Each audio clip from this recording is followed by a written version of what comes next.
নে বল এবারে। হ্যাঁ বলছি তো, গরু রচনা বল। গরু আমাদের গৃহপালিত প্রাণী।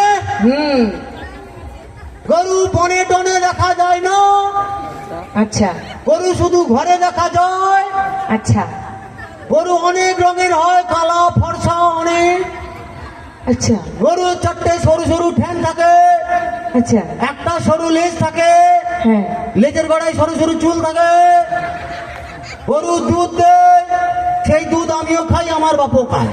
আচ্ছা কিন্তু সাবধান, কি গরু যেন ঘাস খেতে খেতে নদীতে না যায়। কেন?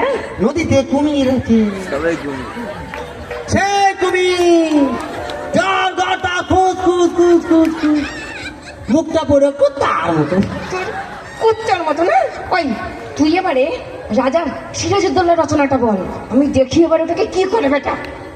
আল্লাহ, সিরাজউদ্দৌলা কি করে বলি? তুই কি ভাবছিস? কিছু না, না না, পেটের গড়ায় আওয়াজ করছে, বলছি তো নাকি। বল। সিরাজউদ্দৌলা হুম আমাদের দেশের শেষ স্বাধীন নবাব ছিলেন। হুম আমাদের জন্য অনেক কিছু করেছেন। হুম যাদের পাকা বাড়ি ছিল তাদের কাঁচা বাড়ি করে দিয়েছেন। হ্যাঁ যাদের কাঁচা বাড়ি ছিল তাদের হাতে লন্ঠন ধরে দিয়েছেন।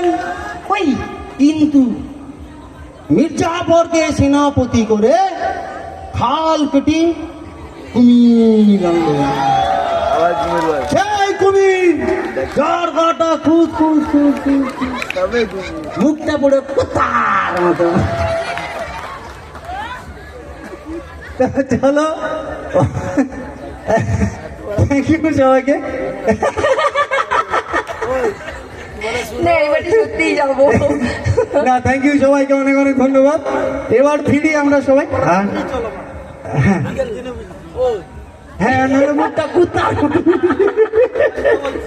হ্যাঁ, তোর ভাই জীবনে তোর শান্তি হবে। হ্যাঁ এখনো শিল্পী দাঁড়িয়ে আছে, নাম ডেকে দিয়ে দাঁড়িয়ে আছে। মানে তোর কেমন? একটা বউ, তোর 14টা শালি না হলে তোর শান্তি হবে। আচ্ছা চলো, আর বেশি যত বকবো তত এ হবে। হ্যাঁ, না চলো, তত বেশি বকবো না। এবার থ্যাংক ইউ সবাইকে। Thank you Sadananda, thank you Samriddhi সংঘের প্রত্যেকটি মেম্বার, থ্যাংক ইউ অসিত দা, অসিত পটনায়ক, এবং থ্যাংক ইউ অল মেম্বার একদম যারা আজকে আমাদেরকে ডেকেছেন। সবাইকে অনেক অনেক ধন্যবাদ, থ্যাংক ইউ। আর আপনাদের সবাইকে, আপনারা শুনছেন, আপনাদের সবাইকে থ্যাংক ইউ জানিয়ে আজকের অনুষ্ঠান মঞ্চ থেকে বিদায় জানাবো। তবে তার আগে মঞ্চে ডেকে নেবো আমাদের সবার প্রিয় শিল্পী, শিল্পী সোহেলি বসু। আপনাদের সবার জন্য শিল্পী সোহেলি বাসু, আপনাদের সবার কাছে থ্যাংক ইউ। ভালো থাকবেন সবাই।